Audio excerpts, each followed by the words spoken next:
Bien, pues buenos días a todas y a todos. Una vez más, iniciamos la segunda sesión.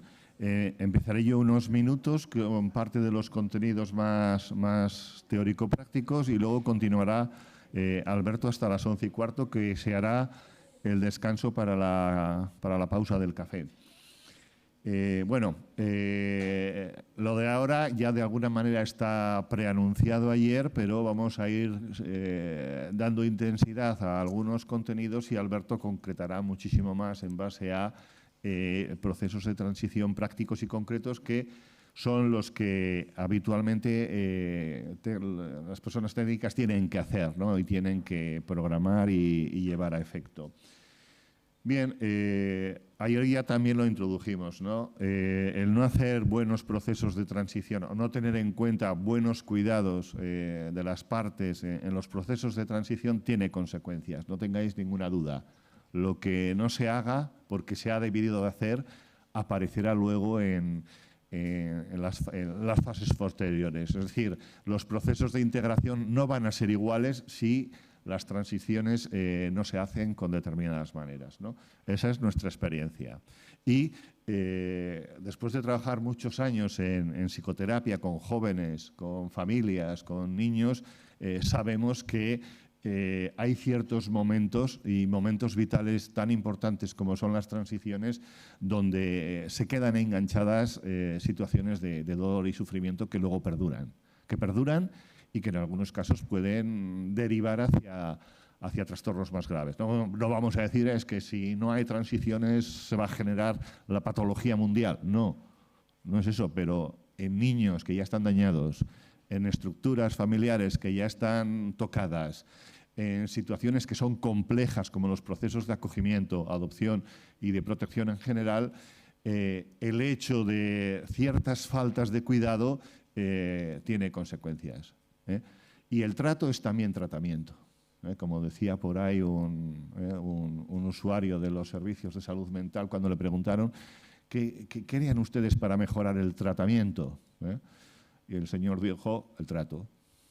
El trato es parte del tratamiento y entendemos que todas las cosas que os proponemos en estos días son buenos tratos. Es decir, de qué manera en momentos tan difíciles podemos de alguna manera paliar, minimizar el dolor y generar que el sufrimiento sea más llevadero. Es decir, el trato forma parte de ello.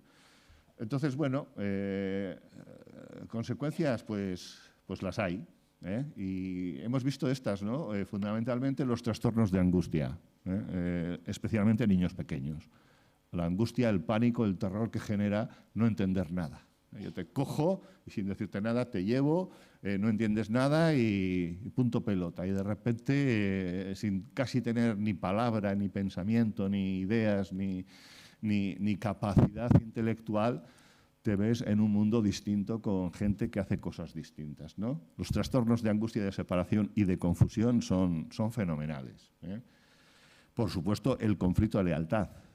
Si yo amo a unas personas y esas personas desaparecen, voy a sentir que yo tengo una lealtad de vida.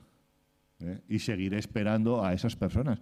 Conocemos chicos, chicas que después de 20 años adoptados, siguen esperando a su madre biológica que les dijo, quédate aquí que vuelvo enseguida. Los duelos no resueltos. Toda pérdida implica un duelo. Y el duelo es un proceso que se puede patologizar cuando no hay elaboración. Es decir, cuando no hay posibilidad de enfrentar esa pérdida de un modo medianamente sano. El derecho a llorar, el derecho a patalear, el derecho a enfadarse, a rabiar, a maldecir, que viene en todos los procesos de duelo previo a esa gran tristeza y esa resignación que favorece luego un proceso de readaptación a la nueva situación. Pero si hay algo que en la tradición de protección de menores está prescrito, son los duelos. Deberíamos de ser grandísimos especialistas en procesos de duelo porque nuestros niños pasan por infinidad y multitud de duelos. Pierden de todo y la mentalidad mundial, del mundo mundial que les rodea es alégrate, da las gracias. Porque ¿de qué te quejas si ahora estás con una familia estupenda y ahora ya no te maltratan? No. Hay procesos de duelo cuando hay cambio y cuando hay pérdida de personas referenciales porque aunque les maltraten, les quieren y se quieren. Aunque se den situaciones terribles, siempre hay un enganche donde las personas nos agarramos para no sucumbir. Si todo eso se pierde, y a veces son pues, una persona que te saluda, un olor, un sabor, un recuerdo, una experiencia, una visión, un paisaje, una habitación, un cuadro. Muchas veces son esas cosas las que nos aferran. Bueno, si los duelos no se elaboran, pueden llegar a ser patológicos. Y los duelos patológicos son problemáticos, sobre todo si la experiencia es traumática. Y hay experiencia traumática cuando uno no puede enfrentar la tensión emocional del momento que se ha generado. Conocemos transiciones donde se han hecho las transiciones con la Guardia Civil. Bueno, pues puestos ya, metamos un tanque, a ver qué pasa. Disociación, desconexión, ensimismamientos exagerados, son consecuencias también de cosas que uno no puede entender. Y ante el dolor, uno desconecta. No, si no dice nada, si no se queja, si está sonriente, si está sobreadaptado, si no recuerda nada de esos 2, 3 años que ha estado con aquellos, si no cuenta nada y no dice nada, no. Eso no puede ser un indicador de bueno, no es un buen indicador. No podemos mirar para otra parte. Si hemos generado sufrimiento, al menos tengamos el valor de enfrentarlo una vez que se ha producido. La sobreadaptación es muy habitual, es la primera estrategia para sobrevivir. Y por tanto, muchas veces esas bondades que nos encontramos en los comienzos de ciertas transiciones no son buenos indicadores, son sobreadaptaciones. Y la sobreadaptación no es adaptación, es otra cosa. Y de alguna manera tenemos que saber que estas cosas vuelven. Es decir, lo que no se ha resuelto vuelve. Y esto es lo que nos encontramos en la pubertad, en la adolescencia. Hemos visto infinidad de procesos problemáticos. Infinidad de procesos problemáticos que tienen arranque en medidas protectoras no cuidadosas, en modos de hacer y en tratos no cuidadosos, en rupturas y separaciones donde no quedan hilos de conexión, donde te tienes que tragar. Y como decía David Brodsky en su libro, estos niños tienen que pasar por los duelos menos comprendidos del mundo. Porque nadie reconoce que tengan derecho a pasar duelo después de que les hemos sacado de la situación donde han estado. No se les reconoce ese derecho. Bueno, los protagonistas al final son estos, y los vamos a mencionar un poquito por encima para ver qué les pasa en los procesos de transición o qué tienen que hacer. De los niños, claramente, son los que van a vivir las consecuencias de las transiciones. Es decir, el trato que se dé en la transición va a afectar directamente al niño en primera persona. Bueno, van a hacer duelos adaptativos, tienen que asumir pérdidas, separaciones, fracasos, ¿no? La sensación de fracaso, y vivir las diferentes fases del duelo. Y quienes estén tienen que saber que cuando al iniciar un cierto proceso aparecen sapos, demonios y explosiones de ira y rabia, no tenemos que llamar inmediatamente a la Guardia Civil. Igual tenemos que ayudar a esa persona a pasar por los diferentes procesos. La negación, el no me lo puedo creer, lo que me estás diciendo no es verdad, esto no puede pasar. La rabia y el dolor y el me cago en todo y te vas a enterar y te amenazo. Acabo llorando y triste y bueno, ¿y ahora qué? Y entonces puedo empezar. A las personas hay que acompañarlas en ese proceso, a los niños, a los familiares Y no nos olvidemos de los técnicos. Es decir, ¿por qué hay tanta fuga de técnico? Posiblemente también porque hay mucho sufrimiento ante ese tipo de situaciones. Es decir, nadie se puede quedar inerte ante determinadas situaciones. No nos quedamos inerte y todo eso nos lo llevamos y nos lo llevamos puesto. Bueno, además los niños tienen que afrontar retos nuevos que van a aparecer en esos nuevos contextos. Y eso asusta, porque ¿qué hago yo en un mundo de pijos? ¿Y estos pijos qué van a querer de mí? ¿Y ahora qué? Yo no sé cómo funciona todo esto. Yo tengo mi modo de vida, tengo mi modo de entender la realidad, tengo mi modo de entender lo que a mí me pasa. Y de repente voy a estar en un sitio donde me van a decir cosas que no entiendo. Van a esperar que haga cosas que no sé. Van a querer que asuma y que piense cosas que ni puedo pensar, ni puedo desear, ni me gustan, porque son contrarias a lo que yo he vivido. Tienen que desarrollar nuevos recursos personales, aprendizajes, nuevos afrontamientos. Y esto tiene coste. Es decir, esto no es gratis. Los niños que pasan por este tipo de cosas no van a aprender a leer igual, ni van a aprender matemáticas en el momento que queramos o que les toque por edad, porque estos procesos llevan tiempo. Y no es un día, ni 2 días, ni 1 hora. Estamos hablando de tiempo. Y cada niño tiene su circunstancia, tiene su montón de experiencias, tiene sus capacidades y habilidades. Bueno, van a tener que superar no solamente los retos que tiene la nueva situación que se les va a ofrecer, los nuevos contextos. Van a tener también que endilgarse algunas de las secuelas que ya tienen. Porque si yo soy víctima de adversidad temprana, ya nos habló ayer Bandita de que eso no es gratis a efectos de desarrollo, a efectos cognitivos, a efectos de aprendizaje, a efectos relacional, a efecto emocional, a efectos de autorregulación. Es decir, hay 1000 aspectos que quedan tocados. Y yo no voy a llegar en las mismas condiciones que los niños de mi edad. Nunca. Porque yo he dedicado mi vida a sobrevivir y sé sobrevivir el primero. Pero si me pones un libro delante o me pides que me esté sentado escuchando algo que no me significa nada, igual me pongo a ser disruptivo. Y esto, bueno, no tiene que ver con que sean malos, maleducados, no tiene que ver con que estos niños también necesitan enfrentar esas dificultades particulares que tienen, y eso va a significar un abordaje importante de las diversidades que el niño tenga en los diferentes aspectos de su desarrollo. Las familias biológicas van a tener también que hacer un proceso.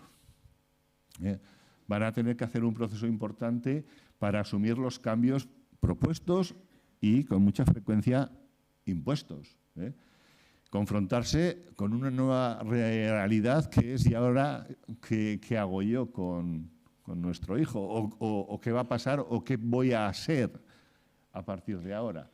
Tienen que elaborar también los duelos por lo que ellos imaginaban que iba a ser su crianza o el tener un hijo. Y sobre todo, estamos hablando de un mundo donde hay muchísima parentalización, donde con frecuencia madres y padres esperan que sus hijos les resuelvan determinadas papeletas. Y entonces rompemos ese sistema familiar sacando al niño, y no solamente es el niño el que... también son los adultos que de repente se encuentran sin un soporte emocional que va a hacer que pasen cosas importantes, porque se apoyaron excesivamente en los niños, o porque los niños tenían funciones parentales con respecto a sus propios padres, o cosas de esas, porque algunos niños se dedican a cuidar de los hermanos, o... Bueno, no solamente es el niño el que se queda preocupado de qué va a ser ahora de mi madre si no estoy yo para cuidarla. Suena absurdo, pero este es uno de los motivos que genera, por supuesto, un conflicto de lealtad descomunal, Porque yo ahora abandono a mi madre, luego soy malo, soy culpable, porque no me puedo dedicar a mí mismo. Si nadie le libera de ese peso, de esa presión, de ese deber, de eso que se le ha impuesto, va a tener ahí una carga importante porque no va a poder hacer otras cosas.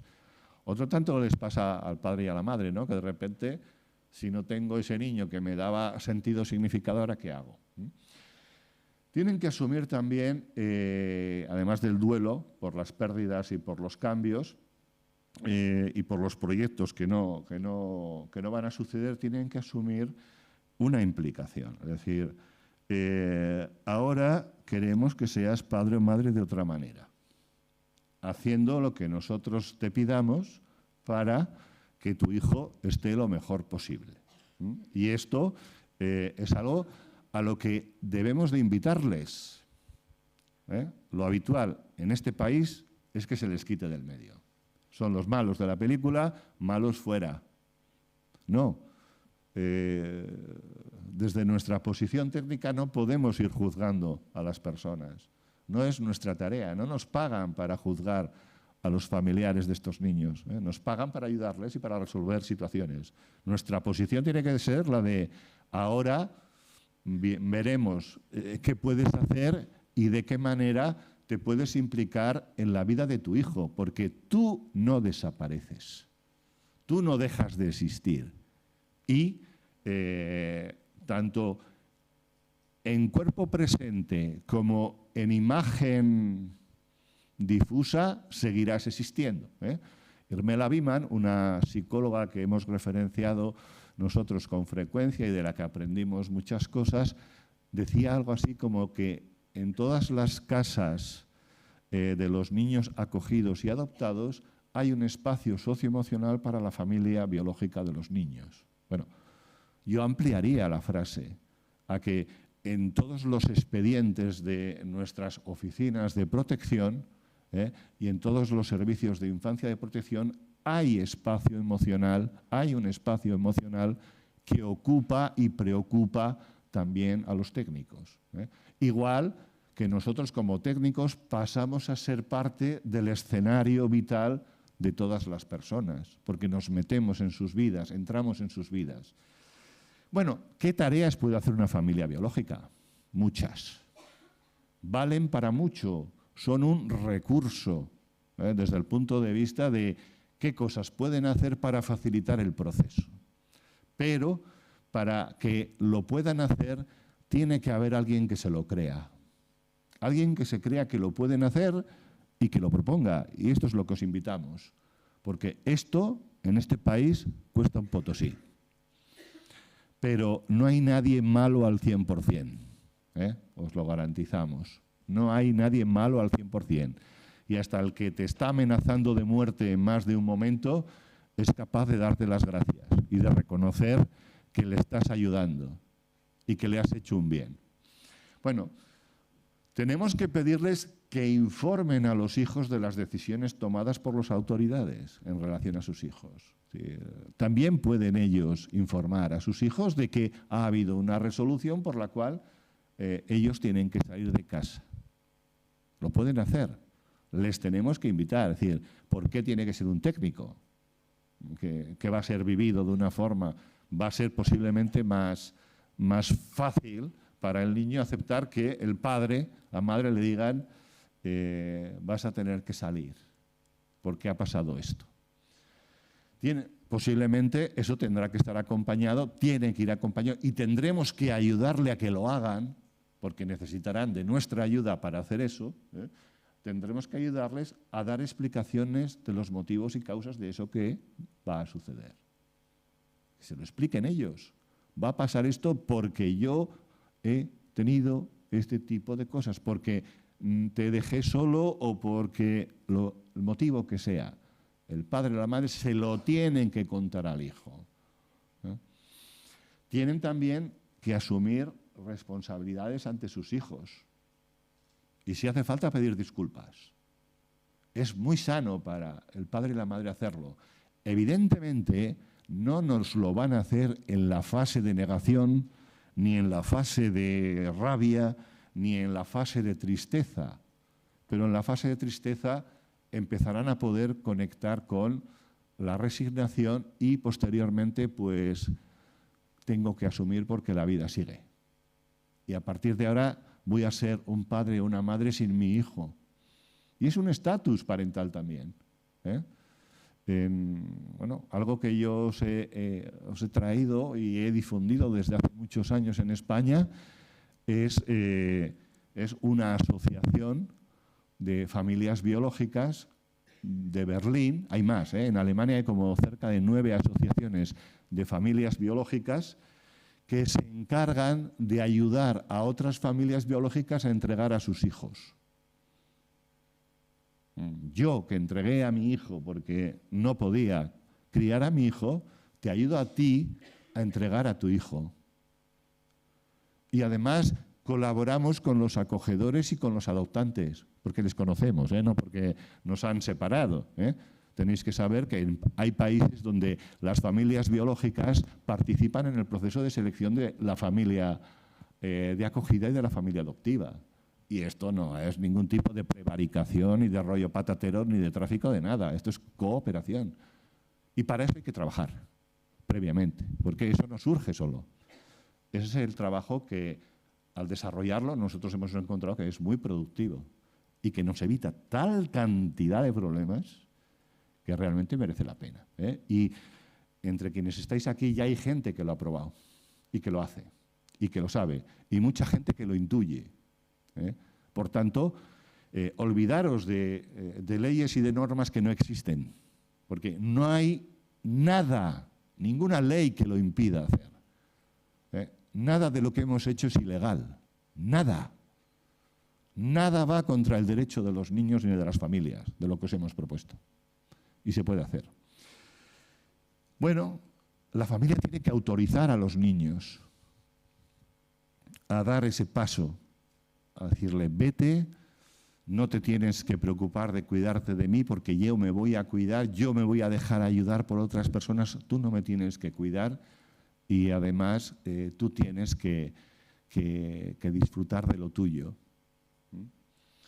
Tienen que autorizarles y encomendarle. Quiero que esas personas te den lo que yo no te he podido dar. Y tú les tienes que hacer caso, les tienes que obedecer, les tienes que respetar y te doy permiso para quererles. Porque si quieres a esas personas, yo no me voy a sentir mal. En el corazón de los niños hay mucho espacio para muchos amores. Todo esto se lo tendremos que de alguna manera ayudar a decir, de la forma que sea. Pero son mensajes muy pacificadores y muy tranquilizadores para todas las partes. Tienen que comprometerse con la continuidad de la relación. Que vayas a este sitio con estas personas, a este lugar, no significa que yo vaya a dejar de quererte. Seguiré queriéndote, seguiré preocupándome por ti y seguiré visitándote y viéndote, aunque falle en algunas ocasiones. Pero que lo digan. Y tienen que participar en la presentación, en el acompañamiento y en la dinamización del proceso. Si ellos están presentes, va a ser más fácil para los niños. Si tiene que ir de un sitio para otro, es más fácil acompañado de su madre y de su padre. Y de alguna manera hay que pedirles que hagan un ofrecimiento explícito de colaboración hacia los responsables del contexto vital siguiente. Es decir, si viene de familia a familia de acogida, tienen que ofrecer a la familia de acogida su colaboración. Yo voy a ayudaros en aquello que yo pueda ayudaros. Y así con cualquiera. Bueno, vamos a ir rápido. ¿Qué pueden hacer las familias acogedoras, las familias adoptivas? Pues bueno, asumir los compromisos específicos que les corresponde como tales, ya sean en la modalidad que sean, y bueno, aceptar, asumir el dolor y el sufrimiento de los niños que reciben, es decir, no vienen en blanco, no vienen después de una fiesta de cumpleaños, vienen en una situación muy comprometida para ellos. tienen que respetar y colaborar con la familia biológica o con las familias previas y anteriores que haya habido, y eso significa, además de respetarse y colaborar, conocerse. Tienen que mantener regímenes de visita. Es decir, si yo entrego a un niño a una familia adoptiva, luego me comprometo a visitar a ese niño con su familia adoptiva y hacerle ver al niño que le sigo queriendo, que esa decisión evidentemente viene tomada por una autoridad y que estoy a su disposición y que puedo pasar a ser una especie como de padrino, madrina o persona cercana. Lo están haciendo ya muchas familias, es decir, no pensemos que esto es ciencia ficción. Lo hacen y lo hacen a nuestras espaldas. Y no es nada ilegal, no les podemos amenazar con que están cometiendo un delito por conocer a los adoptantes o por conocer a los biológicos, porque curiosamente muchos de ellos se encuentran en la calle, se encuentran en el metro, se encuentran en los sitios, y muchos de ellos tienen forma de acceder a la información, nos guste o no nos guste. Mirad las redes sociales y ya veréis todo lo que encontráis. Tienen que, además de mantener regímenes de visita, informar y dar explicaciones y asumir las responsabilidades que les correspondan en los procesos que tocan. Y tienen que asumir los procesos de entrada o salida de ese contexto familiar del niño, acompañándole, informándole y manteniendo una postura adecuada. Y para dar ya enseguida paso a... Con el decálogo es para mañana. Sí. Bueno, luego estará publicado, es que pone en el programa que es mañana. Bueno, el decálogo no es más que todas estas cosas dicho en 10 mandamientos que lo podéis poner en los exámenes para técnicos. Bueno, ¿qué tendrán que hacer los técnicos? Pues los técnicos tienen que diseñar, planificar, comunicar, evaluar las acciones desde su ámbito de competencia y responsabilidad que tengan, porque habrá técnicos en diferentes niveles, desde quien esté en la administración y, por tanto, tenga unas responsabilidades formales y oficiales, a quien sea una entidad colaboradora que tendrá que ejecutar determinadas actuaciones. Pero, evidentemente, tienen que invitar, sobre todo, invitar y facilitar la participación e implicación de todos los protagonistas. Y aquí estamos hablando de los niños, estamos hablando de las familias, estamos hablando de los acogedores, estamos hablando de los adoptantes. Es decir, son los que tienen que coordinar esa obra magnífica, ese coro que va a tener que cantar una canción bonita.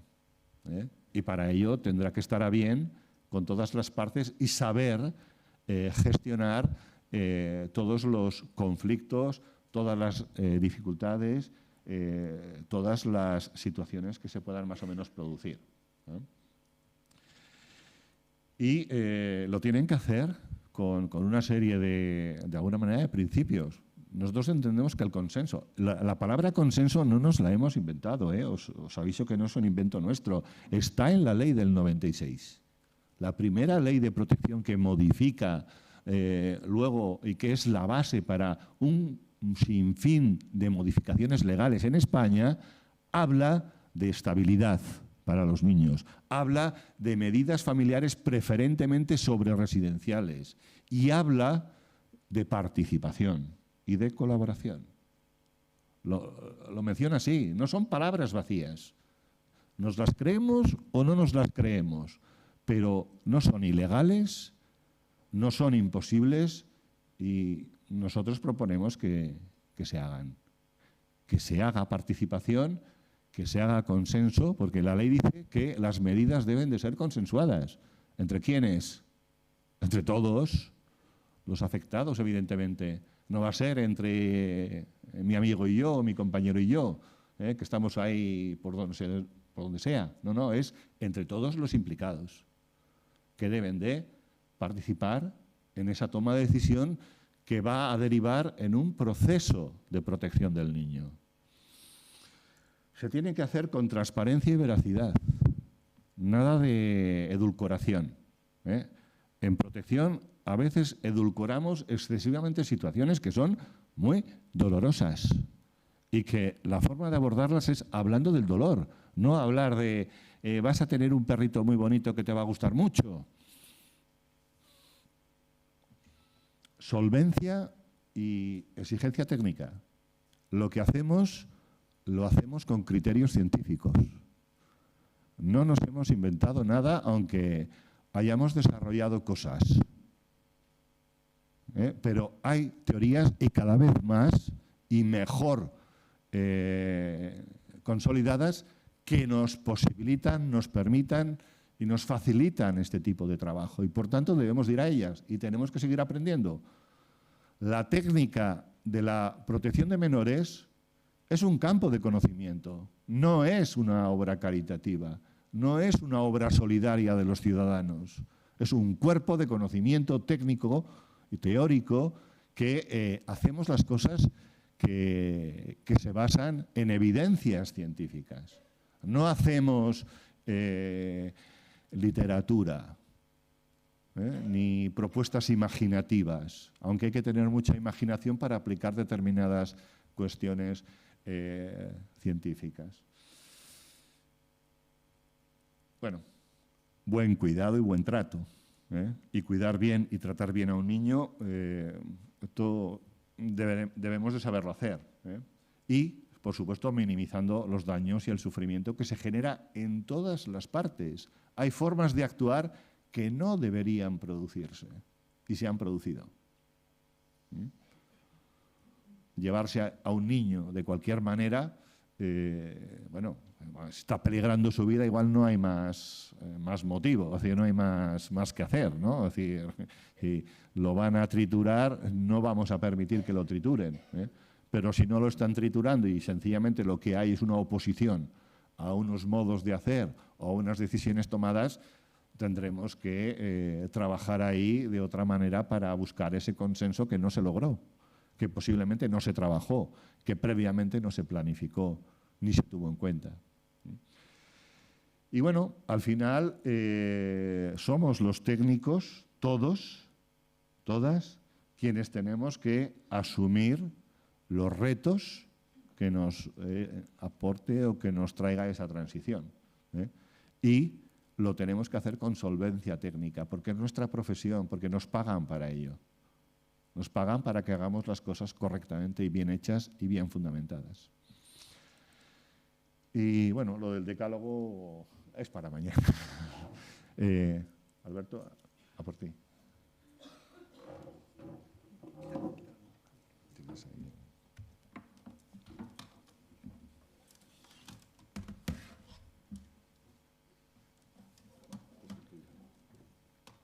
Sí. Bueno, si os parece, como tenemos hasta ahí cuarto, vamos a hacer como si fueran dos cosillas. Ahí. ¿Dónde está? Está todo. Está todo. Ayer pudimos hacer un acercamiento a lo que era la fase de preparación y acoplamiento.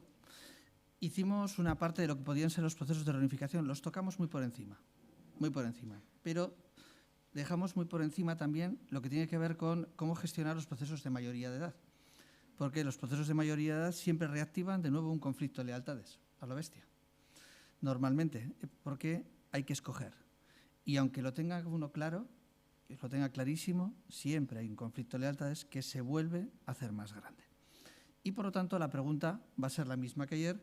Depende cómo lo hagamos, hacemos un buen tratamiento o no hacemos un buen tratamiento. Y vamos a volver a la misma pregunta que nos hacíamos ayer, porque necesitamos que cualquier chico o chica no tenga que exponerse a la sensación de que haga lo que haga, la va a cagar. Porque haga lo que haga, el peso de tomar decisiones es terrible. Uno de los chavales que atendemos tiene justo recién cumplido los 17 años, luego os explicaré cómo trabajamos nosotros esa parte, pero curiosamente él lleva mucho tiempo, casi desde hace más de medio año, con la sensación de es que tengo que decidir. Y claro, decidir es una putada, porque claro, tenemos la mentalidad adulta donde lo que pensamos es que hay que hacer una valoración de pros y contras y tomar la mejor decisión. No, todas las decisiones se toman en 22 segundos. Son automáticas. Son hechas muchas veces desde la impulsividad. Las personas que pueden hacer una elaboración bien hecha, están contadas con los dedos de una mano. Y nosotros pensamos que uno tiene que hacer una elaboración, normalmente decir, mira, pros para seguir con la familia de acogida, pros y contras para ir con la familia biológica. Y normalmente nos podemos encontrar con que pros para seguir con la familia de acogida puede haber 100, contras para seguir con la familia de acogida puede haber 1 o 2, pero pros para ir con tu familia biológica, pues posiblemente 1 o 2, contras 25, ¿dónde termina con la familia biológica? Y por lo tanto hemos hecho un proceso adultizado. No se ha hecho en la mente del chaval, ni con la mente del chaval. Le hemos pedido que haga un proceso mental como haría yo para comprarme un coche, que yo lo hago como ellos. Porque llego y tengo 5 minutos para comprar el coche. El último coche que compré, tardé 5 minutos en comprarlo. Es que no tenía más tiempo, tenía que tener un precio y punto. Pero lo que quiero decir es muy importante que nos planteemos qué condiciones pueden ayudar para que tenga un mínimo permiso. Claro, ¿permiso para qué? Primero, permiso para cagarla. Para que haga lo que haga y decida lo que decida, no tenga el enfado de nadie. Porque fijaros, siempre uno tiene la sensación, después de 8, 10, 12 años con la familia de acogida, por mucho que la familia de acogida no te diga esto, que les estás fallando, que les estás dejando a un lado.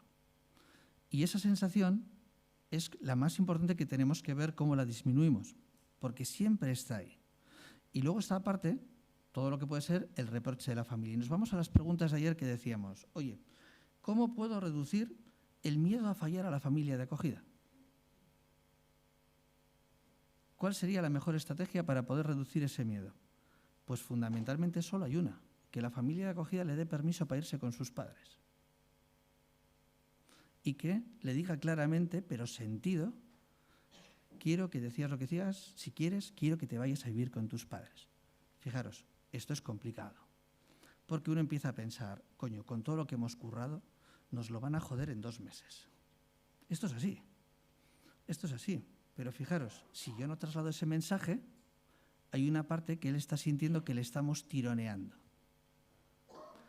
Y es importante que la criatura no tenga la sensación con sus 17 años que tiene entre estudios, cuando van más o menos, que ya sabemos cómo van con los estudios, que si no están con los estudios están empezando que si trabajo, que si no sé qué historias, todo esto es un marrón, porque además tiene que responder a tantas cosas y con madurez y la mayoría de edad y la emancipación y tal, es un te van dando así, cada 2 segundos así, toma una, otra galleta, y yo tengo que reducir, como sea técnicamente y familiarmente, esa angustia que siente fundamentalmente a fallar a la familia de acogida. Y solo hay esta solución. La pregunta es si las familias a veces se sienten en condiciones de poder dar ese permiso, pero real.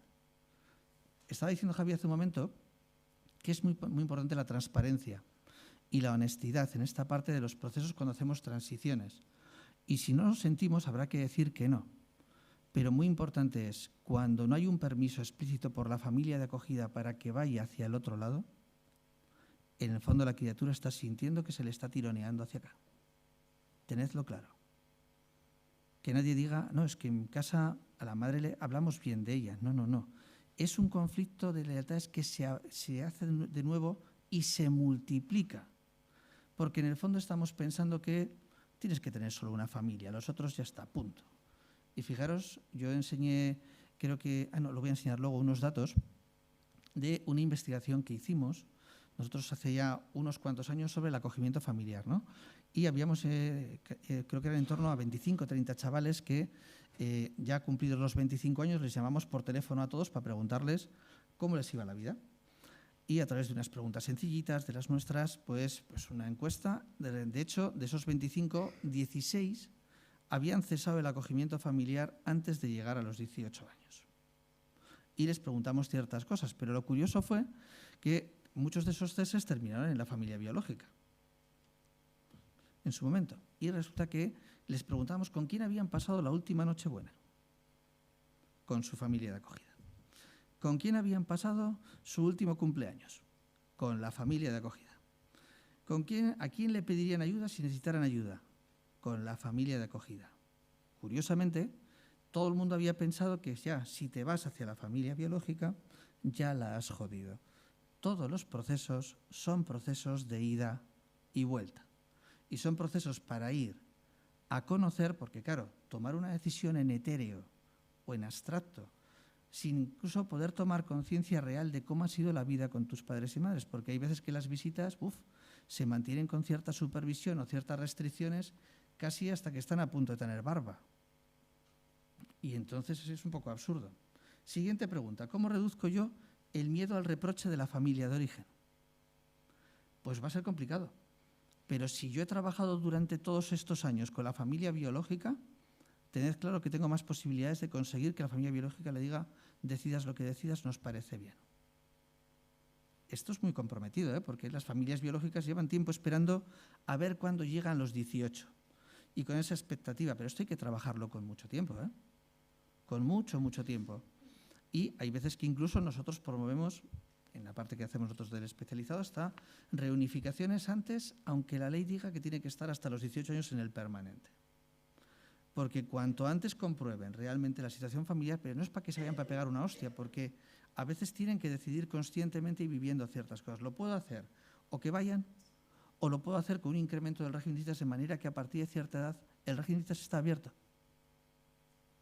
Pero claro, empezamos, coño, es que está estudiando, le va a joder el bachiller. No os preocupéis, cuando llega a esta edad, el bachiller se va a tomar por culo solito. No hace falta que nadie le ayude, se va solito.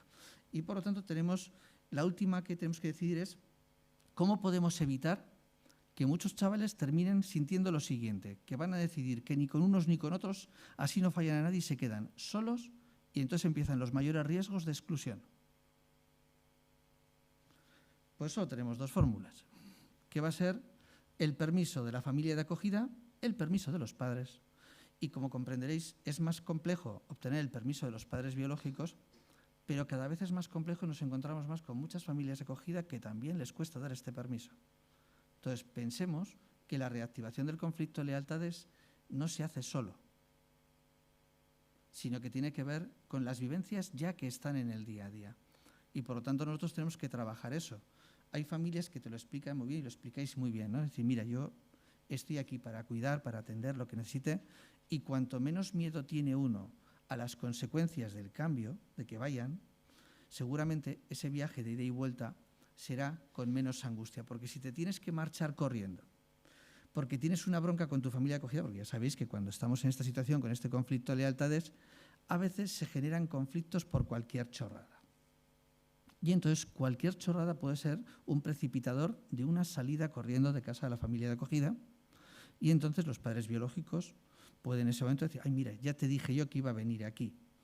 Y normalmente lo que suele pasar es que una salida huyendo hacia la familia biológica se va a compensar menos de un mes después con una vuelta corriendo a la familia de acogida, y en ese caso siempre cualquier conversación normal de, así no, esto no es un hotel, esto no es que cuando tú quieras vas, cuando tú quieras vienes. Simplemente cualquier comentario mínimo de vamos a hablar, se ha muerto el proceso. Nosotros tenemos que estar preparados técnicamente, y a todas las familias de acogida les preparamos técnicamente para el viaje de ida y vuelta. Y para entrenar que claramente a partir de cierta edad tenemos que favorecer el viaje de ida, y si ese viaje de ida permite que se queden allí, se estabilicen y estén bien, bienvenido sea. Pero si tiene que ser un viaje de ida con un viaje de vuelta, lo preferimos hacer mientras estamos nosotros que cuando no estamos. Nosotros tenemos la suerte, fundamentalmente en Guipúzcoa, que voy a decir una cosa que va a sonar así como un poco raro, porque en los proyectos técnicos del acogimiento familiar, en un acogimiento familiar voluntario, las ayudas técnicas, el seguimiento técnico y las ayudas económicas llegan hasta los 23 años. Y en el acogimiento especializado, el contrato de las familias para atender a los niños en casa llega hasta los 19 años y medio, y luego pueden continuar hasta los 23 años con las ayudas para los chicos, chicas y para el sostenimiento. ¿Pero por qué? Porque si tenemos que enfrentar que todas las decisiones se tienen que hacer en torno a los 18 años, ¿qué es lo que pasa? Se acumulan tantas cosas con una sensación de vacío, porque de repente tienes que hacerlo todo, tener la casa, el alquiler.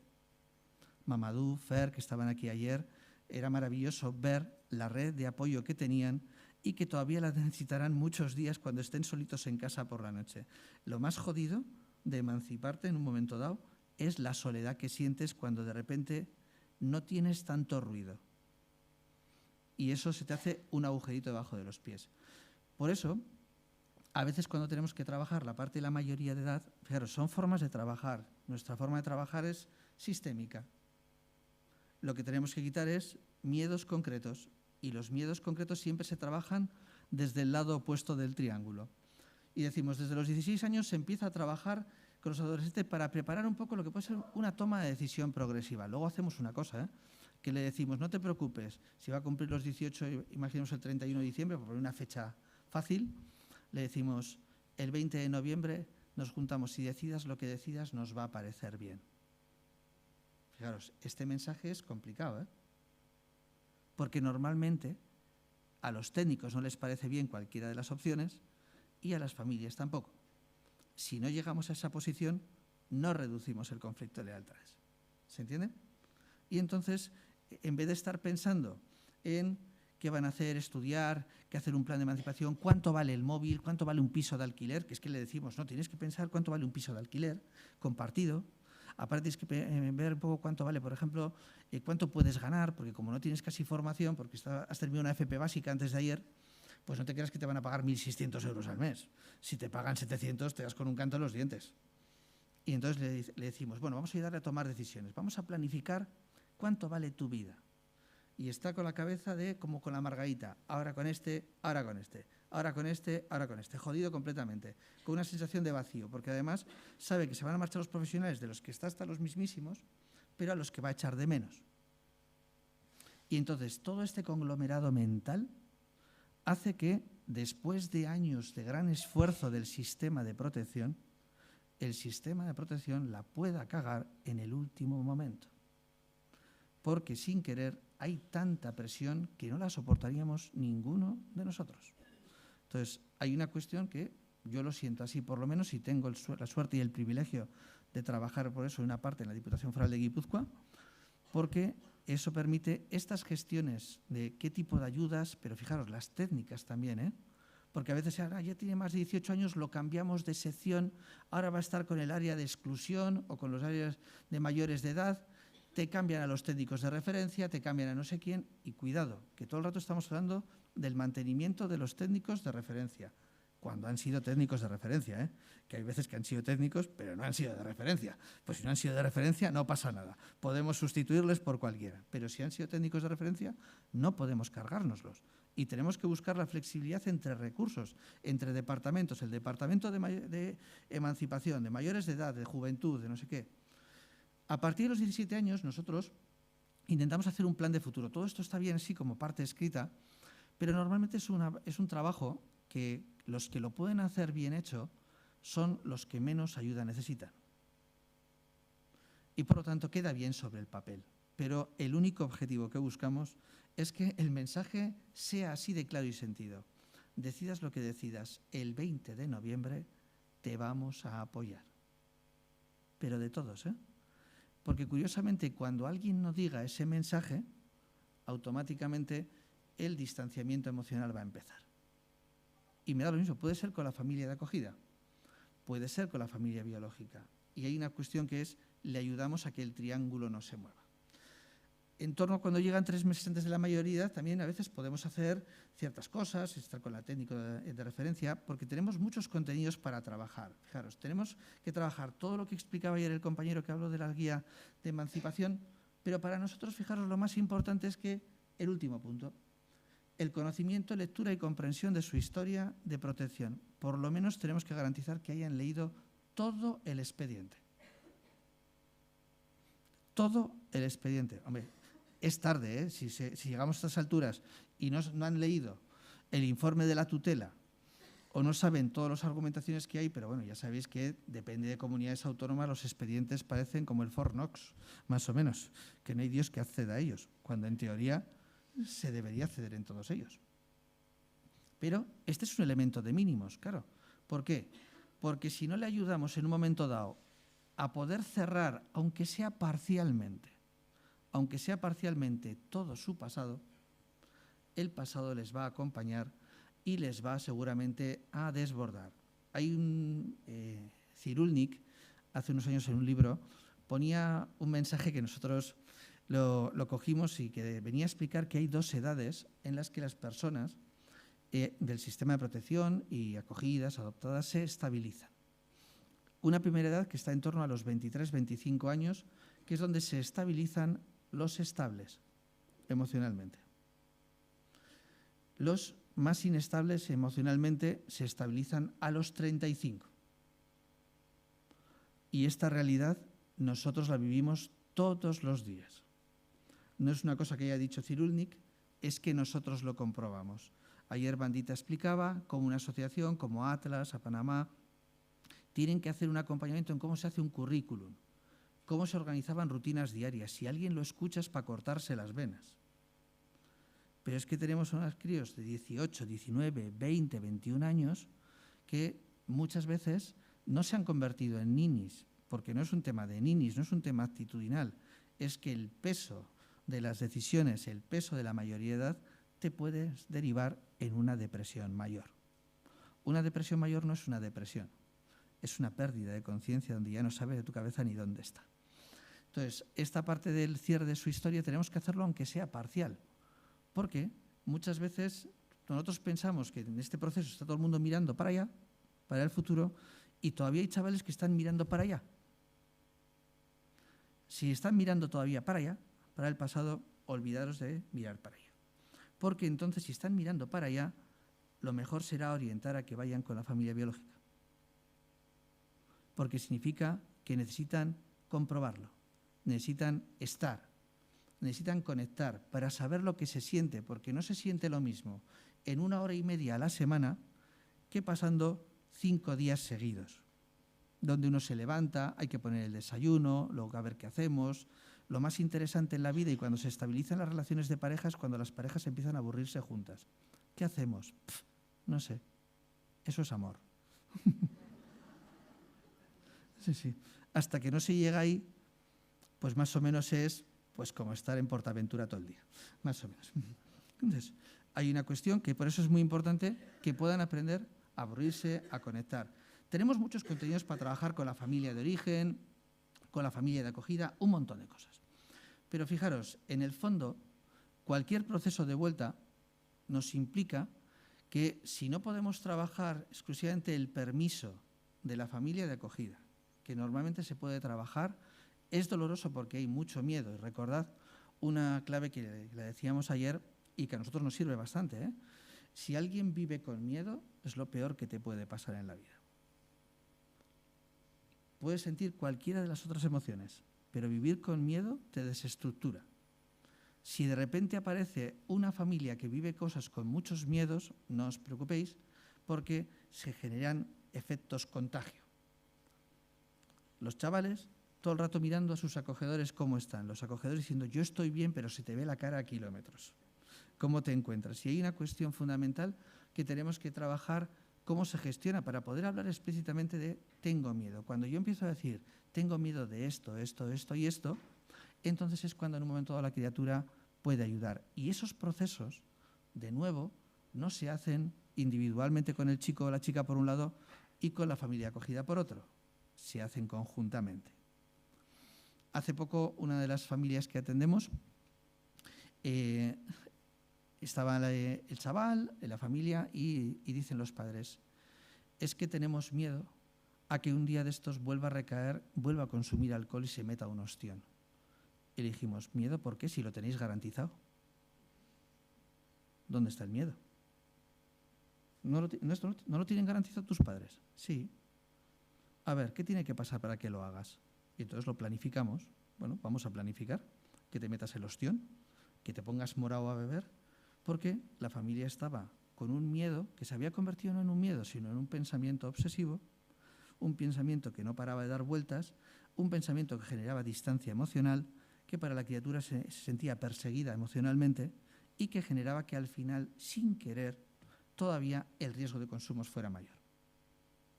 ¿Por qué? Porque los miedos son reales, todos tenemos miedos. Yo soy padre biológico y tengo miedos, pero relativamente. ¿Por qué? Porque tengo claro que haga lo que haga mi hijo. Fijaros, 2 psicólogos en casa. Si mi hijo decide ser butanero, tendrá todo el apoyo familiar. Si decide estudiar una carrera, tendrá todo el apoyo familiar. Si quiere tocarse los huevos, tendrá todo el apoyo familiar. Haga lo que haga. Y hay una cuestión que es que todos empezamos a pensar que hay que resolver muchas cosas rápidas. Por eso, si no podemos a veces trabajar completamente el permiso emocional de la familia de acogida en este proceso de mayoría de edad, porque el de la familia biológica puede ser complejo, pero también hay que trabajarlo, hay que currárselo. Y hay muchas familias biológicas que lo dicen. La última el miércoles por la tarde. Yo tuve un miércoles muy intenso, muy intenso antes de venir para acá, y estábamos con un chaval con su abuela. Su abuela dice, bueno, cuando cumpla los 18 años, ¿qué hacemos? Y nosotros le decíamos, bueno, si tú quieres que venga contigo, te ayudaremos. Nosotros nos gustaría que nos ayudes y que se quede hasta los 19 y medio porque le vamos a poder ayudar a estabilizar ciertas cosas y luego, si quieres, le ayudamos a volver, lo que tú decidas. Y la abuela dijo, bueno, es que es cierto que yo no tengo medios para cuidarle y no lo voy a poder hacer. Y dijo, no, con la acogedora está muy bien. Mensaje al chaval, el chaval tranquilo. Ayer me dijo, Alberto, igual lo de noviembre lo tengo resuelto. Y le dije, en noviembre recuerda que hablaremos. Yo tengo puesto en el Outlook el día que vamos a hablar. Está puesto y lo tenemos. Pero curiosamente, el permiso de la abuela. Pero si no hemos tenido eso, nos pasa una cosa que en esta etapa se vuelve a fragilizar sin querer la relación entre la familia de acogida y la familia biológica. Por la sensación de que uno empieza a pensar, ¿no? Si se va para allá, mal, ¿no? Y es como si empezara a poner un poquito de distancia. Y esa distancia se nota en que cada vez que dice, ay, pues me voy a ir este fin de semana con mis padres. Yo digo, mira, pero no tienes que estudiar. Fijaros, la sutileza existe, El conflicto de lealtades no es de los biológicos solo, Y a nivel técnico, dice, no te preocupes que te vamos a explicar cómo era tu madre desde el primer día. Venga, te saco el expediente ahora. Tu madre tenía problemas con las drogas, no sé qué. Creo que ahora tiene una pareja, creo que le casca. Y uno dice, no, si ya sabemos lo que hay, si ya lo saben los chavales y los técnicos, tenemos que ser completamente neutrales. Y esto es complicadísimo, porque nosotros pensamos que resolvemos la vida de la gente, que yo le planifico la vida a la gente, yo no le planifico la vida a nadie. Yo solo le permito que decida lo que decida, no tenga sufrimiento. Ese es mi trabajo. Organizarle el futuro, si ya sé lo que va a pasar. Si se queda con la familia de acogida porque decide en contra de sus padres biológicos, no os preocupéis que saldrá corriendo de casa de la familia de acogida con cualquier chorrada. Porque en cualquiera de las situaciones va a haber una salida precipitada, normalmente por cualquier cosa. Y entonces uno tiene que manejar simplemente ese tipo de angustia. Y por lo tanto, tenemos que hacer un esfuerzo mayor por el hecho de que la relación entre las familias de acogida se mantenga. Y eso implica que posiblemente antes de los 17 y en torno a los 17 tengamos que tener reuniones con las dos familias simplemente para decirles, necesitamos que decida lo que decida vuestra criatura, vuestra relación se mantenga igual. Significa que esto es como cuando yo entro por casa, ¿no? Si mi mujer me dice, Alberto, yo me acojono vivo. Digo, yo me dejo el zumo, los huevos, no sé qué lo que no he comprado hoy. Pero si me dice, y yo digo, pero resulta que en el lenguaje cambian las formas de hablar. Y cambia muchas veces que pensamos que como ya es mayor de edad, hay menos encuentros entre las familias. Total, ya va solo de un lado a otro. No, cuidado. Es el momento en el que los acompañamientos, si tiene que ir a casa de sus padres, se acompaña a la familia de acogidas donde haga falta, se encuentran las dos familias, porque en el momento que quitemos eso, ese encuentro de las dos familias en cualquier intercambio de visitas, va la leche al correo que va y viene, que es lo que decíamos ayer. Por lo tanto, ya veis que es una transición compleja, es una transición muy dolorosa, es una transición con mucho peso, porque le tenemos que quitar la sensación de que van a acertar, ¿no? Si hoy en día para ser autónomos y autónomas completamente, a la gente que tiene muchos medios económicos, hasta los 26 no lo consiguen. Lo van a conseguir los nuestros a los 18, ni en pintura.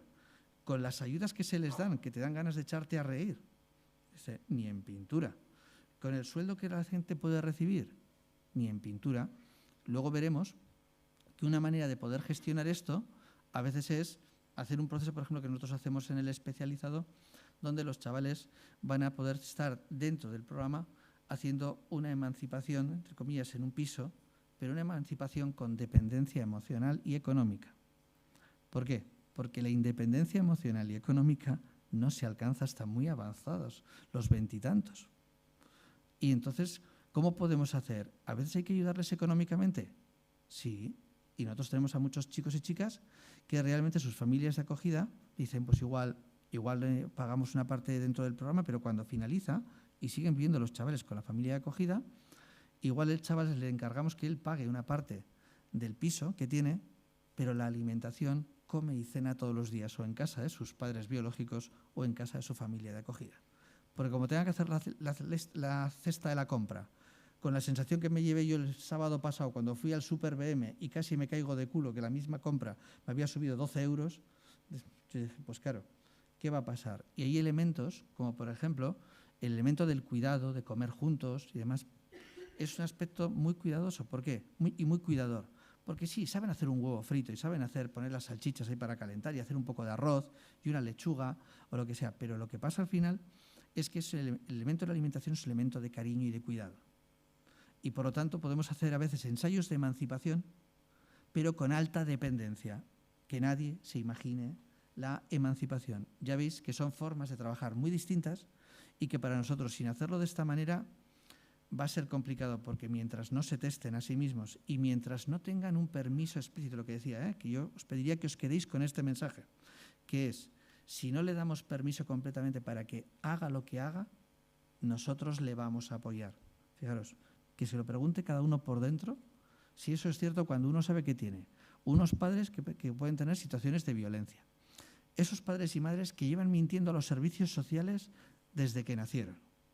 Y que entonces cuando te los encuentras, ¿qué tal te va todo? ¡Bien! Muy bien, hemos puesto una nevera nueva en casa. Y el chaval te cuenta que la casa no tiene ni comida.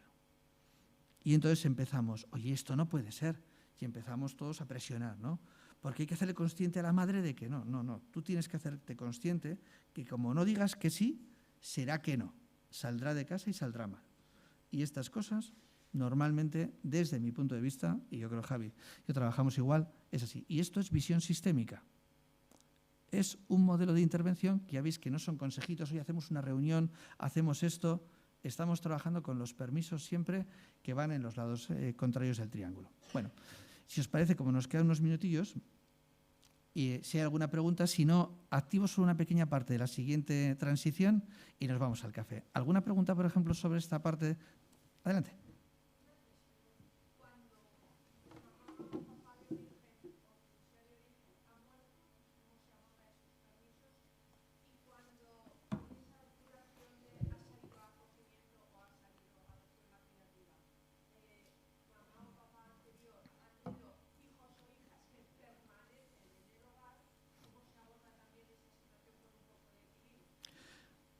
Pues mira, lo más importante es si han muerto los padres, a veces tendremos abuelos, tíos, otros familiares, donde pueden estar en la misma posición de la familia de los padres biológicos, ¿no? Y por lo tanto tenemos que trabajar con todos.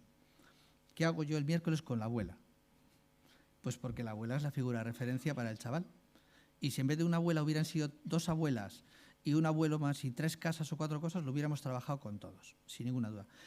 El mayor problema tenemos en el segundo ejemplo que ponías, porque ¿cómo haces para quitarle el sentimiento de responsabilidad de un chaval que ha estado en el sistema de protección, tenido por una familia de acogida y que sabe que en su casa, de su familia biológica, hay niños menores de edad?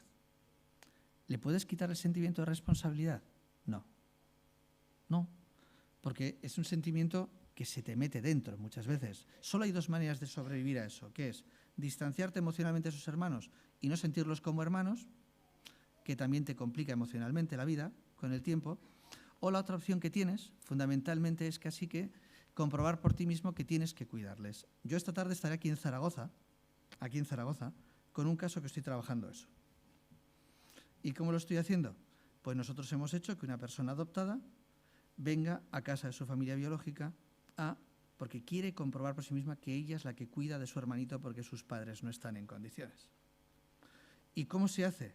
Pues acompañando ese proceso, porque es un proceso emocional que lo tiene que comprobar, lo tiene que vivir. No se hace en etéreo, no se hace en abstracto, se hace experienciado, se hace experimentado, pero guiado técnicamente. Si lo hacen solos y solas, la hostia está ahí. Y la criatura sabe que viene sabe lo que está viendo, lo que busca sentir, a ver qué siente, qué no siente, porque ya ha empezado a tener la duda de si puede hacerse cargo de su hermanito. Porque tiene miedo de que si su hermanito no le ayuda a ella, los servicios sociales de Aragón le saquen de casa. Y entonces viene desde otra provincia a salvar a su familia biológica. ¿Y lo podemos evitar? No, lo podemos acompañar. Y podemos hacer que el permiso también sea de la familia con la que vive, para que no haya ningún conflicto de lealtades, porque si no, saldrá corriendo para un lado, volverá para otro y se sentirá sola. Y hoy perfectamente está con la tranquilidad que sabe que su familia con la que convive le ha dicho, vete para allá. Alberto está también allá. Y esto es así la vida. Es decir, no penséis que la gente puede hacer elaboraciones mentales como nosotros. No están. Si hablamos de que sienten tanto que no pueden pensar, que sienten demasiado. Hablamos de la mentalización, que la mentalización queda de puñetera madre, pero yo no he visto capacidad para mentalizar hasta muy avanzada en edad la gente, ¿eh? Eso sí, los técnicos mentalizamos mucho y pensamos que van a nuestro ritmo, pero es que no van a nuestro ritmo. Nosotros para trabajar la dependencia emocional no sabéis las barbaridades que tenemos que hacer técnicamente porque, claro, ellos lo viven de otras maneras y lo viven muchas veces sentido. Había una frase de Minuchin hace unos cuantos años. Minuchin es uno de los mejores terapeutas familiares que ha existido, que era de la terapia estructural, que era normas, límites, distancias intergeneracionales, parecía como si fuera una intervención muy mental. Y él decía que llegaba a un trabajo de normas, límites y de distancias intergeneracionales y los roles de cada una de las partes de la familia, porque en las sesiones vivían cosas. Les hacía experimentar cuando se diluían los límites, cuando no había roles, cuando no había funciones. Era una sesión con experimentación y si leéis las transcripciones de las entrevistas que tenía Minuchin, eso parecía una fiesta, pero una fiesta donde se sentían cosas. Entonces, no son procesos mentales, son procesos sentidos. Y si no cambiamos el clic, pensamos siempre que es que no están preparados, no están maduros. Claro que están donde toca, como los demás, pero con circunstancias de mayor vulnerabilidad. Por lo menos nosotros lo hacemos así, ¿eh? Igual no os sirve, pero a nosotros sí.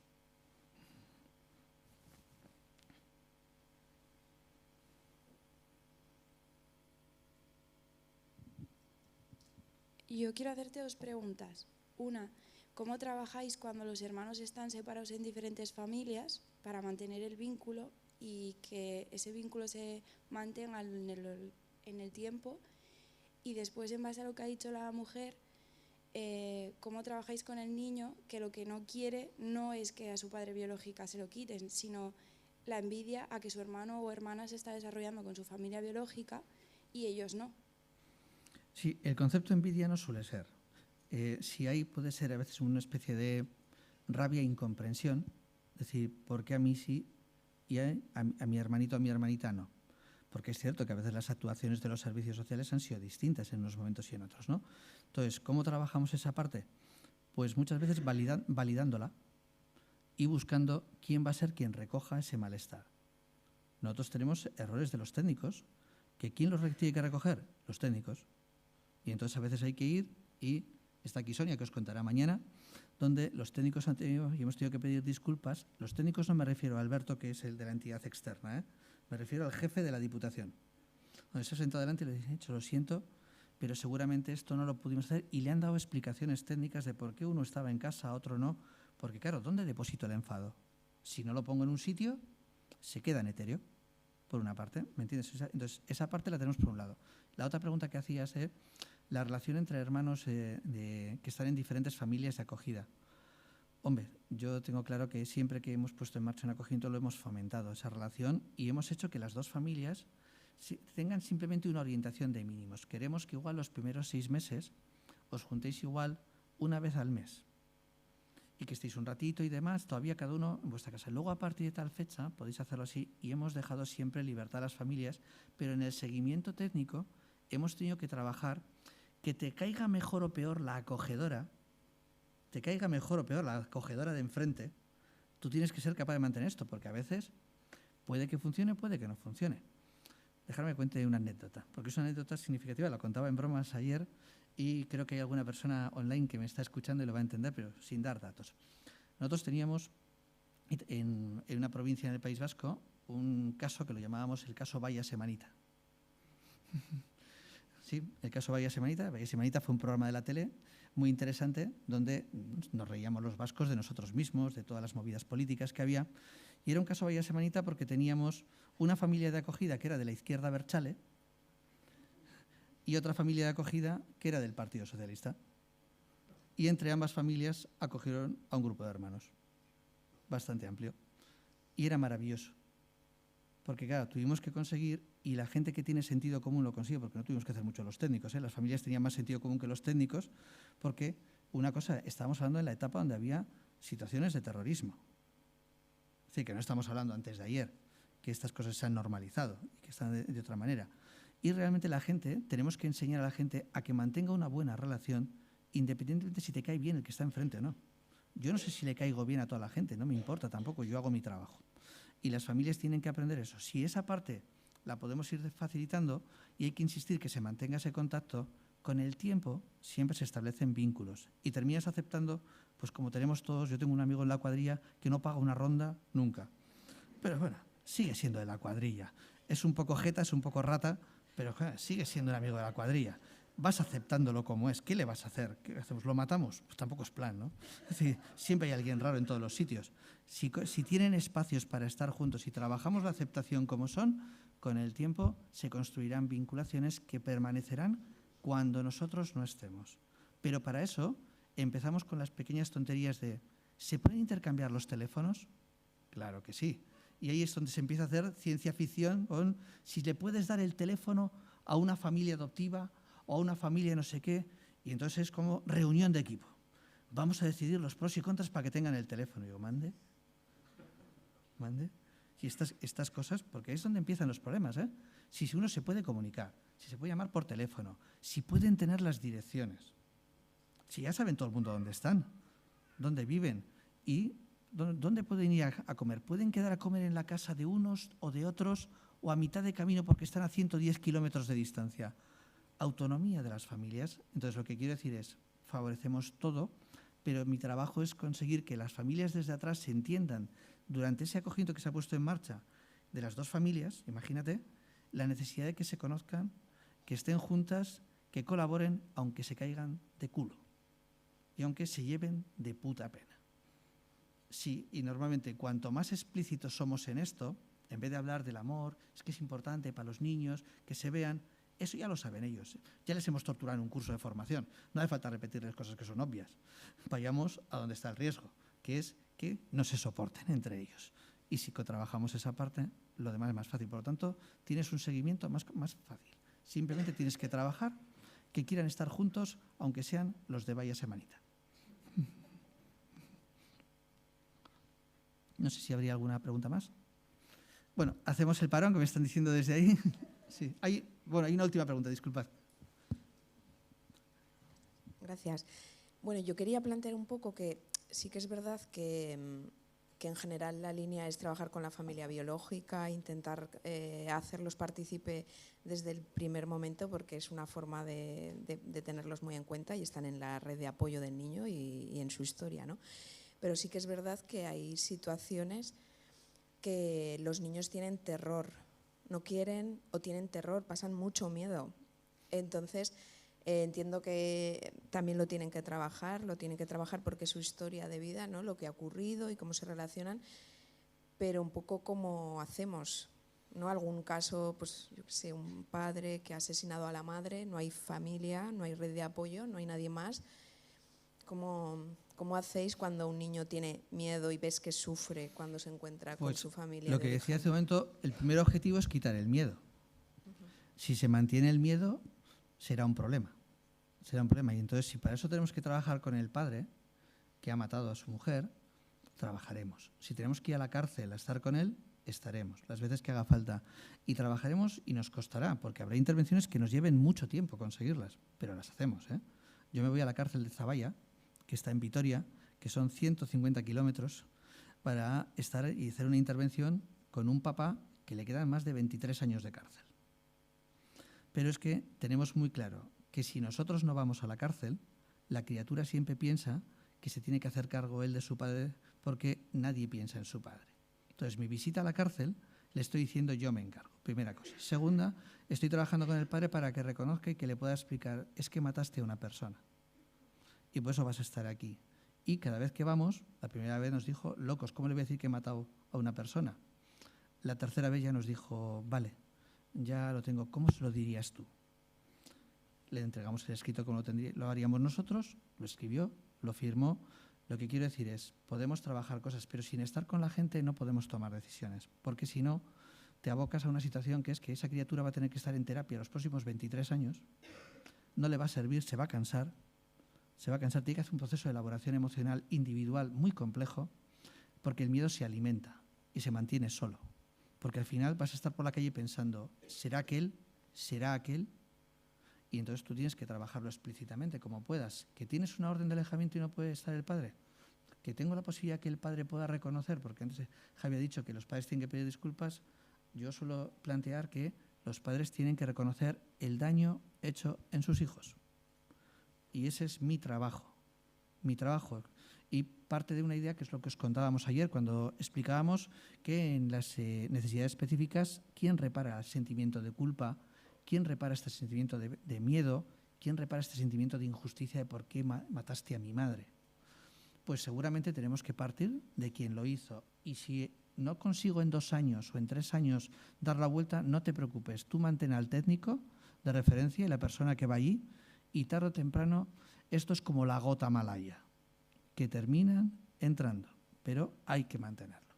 Es una forma de trabajar, ¿eh? A mí os puedo asegurar que ya me gustaría a veces quitarme de ciertas situaciones y cuento una anécdota y nos vamos al café, porque son situaciones graves con familias que te amenazan de muerte continuamente. Continuamente. Que nosotros también tenemos nuestro corazoncito. A mí no me preocupa que me maten a mí, pero yo tengo un hijo. Y lo he tenido cuando tenía 1 añito y 2 añitos y las amenazas de muerte eran graves. Y yo no puedo poner en mi perfil ninguna foto de mi hijo, no puedo colgar en ningún sitio nada que tenga que ver con mi familia, ni que tengo mujer, porque somos población de riesgo de muchas cosas, ¿no?